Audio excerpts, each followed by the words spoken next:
Bonjour à tous. D'abord, on nous avait promis une richesse des échanges et une richesse des solutions. Et j'avoue qu'on a eu un beau foisonnement lors de ce congrès mondial de la nature.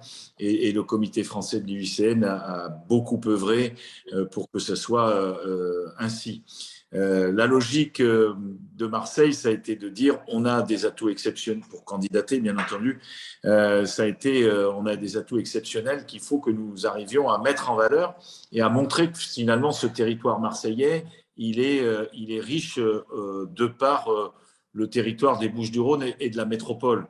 Il y a le parc national des Calanques, bien entendu, mondialement connu, mais il y a le parc marin de la Côte Bleue, l'étang de Berre, les grands sites Sainte-Victoire, les Alpilles, la Sainte-Baume, tout ça constitue une réserve d'espace naturel, une réserve de biodiversité extrêmement importante. Et la logique du département a été d'organiser des visites des congressistes et du grand public sur ces sites de façon à les découvrir. C'est le cas aussi pour la Camargue, qui ne manque pas d'intérêt, bien entendu, et donc d'avoir une approche très concrète de ces territoires et de la richesse qu'ils présentent. Donc ça, c'est une vraie satisfaction parce qu'on a pu montrer d'abord un territoire riche et puis, deuxièmement, de montrer aussi les solutions que nous mettons en œuvre pour pouvoir le préserver et développer la biodiversité. Et donc les outils qui ont pu être cités, hein, notamment sur les parcs naturels régionaux, le parc national, bien entendu, le grand site, sont des outils qui sont connus, mais qui doivent être mieux appréhendés par la population.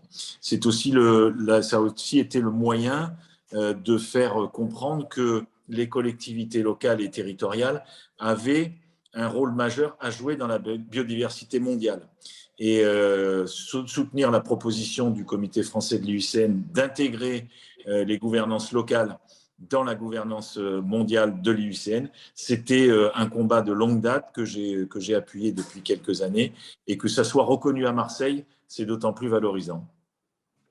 Juste, je reviens à ma petite question sur le ressenti au niveau de l'événement. Est-ce que pour vous, ça a été un événement majeur? Est-ce qu'il y a eu des rencontres vraiment inspirantes? Est-ce que vous sortez de cet événement avec des nouvelles idées? Est-ce que ça aura un impact dans votre façon d'aborder les questions, à la fois pour le parc, mais aussi pour la métropole et le département sur ces questions de biodiversité? Est-ce que vous avez appris des choses finalement? On apprend toujours à échanger. De toute façon, le moindre échange est source d'apprentissage. Et je pense que les expériences qui ont pu être présentées sur les différents on va dire, lieux du congrès, que ce soit en débat, que ce soit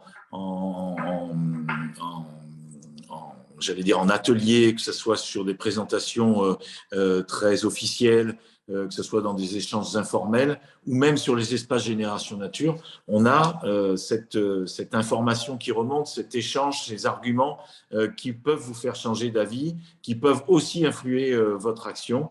Et je pense que notamment les échanges qu'on a pu avoir avec les jeunes dans la COP Jeunesse, sur la façon qu'ils avaient d'appréhender finalement la nature et la biodiversité et de proposer des solutions. Nous qui sommes plus âgés, nous avons tout intérêt à écouter ces jeunes de 15-18 ans qui, eux, vont faire l'avenir et qui finalement vont avoir à mettre en œuvre un certain nombre de solutions qui ont été exprimées sur ce congrès de Marseille, qui s'exprime aussi dans le manifeste de Marseille, comme l'a rappelé Christine Just. Et donc, je pense que oui, il faut écouter la jeunesse. Et s'il y a vraiment une richesse dans ce congrès, ça a été la fréquentation de la jeunesse et l'appropriation par la jeunesse de ces thèmes. Des échanges avec d'autres parcs internationaux, des parcs naturels ou pas spécialement au cours de l'événement? Illimité par la fréquentation, j'allais dire physique, hein, et oui. C'est bien dommage parce qu'on attendait effectivement un certain nombre de confrères ou de collègues présents sur le site. On a, bien sûr, avec les collègues ultramarins, pu échanger de façon plus formelle, et ça, c'est toujours très agréable.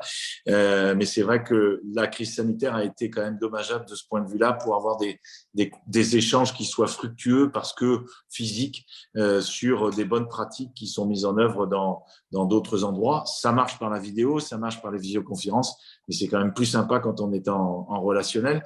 Et de façon générale, Je pense que ce congrès, comme d'autres congrès de nature internationale, ont cette capacité de faire se rencontrer des gens qui ne se rencontreraient jamais, de se faire confronter des idées qui ne se confronteraient jamais, et sans doute de pouvoir les faire s'enrichir.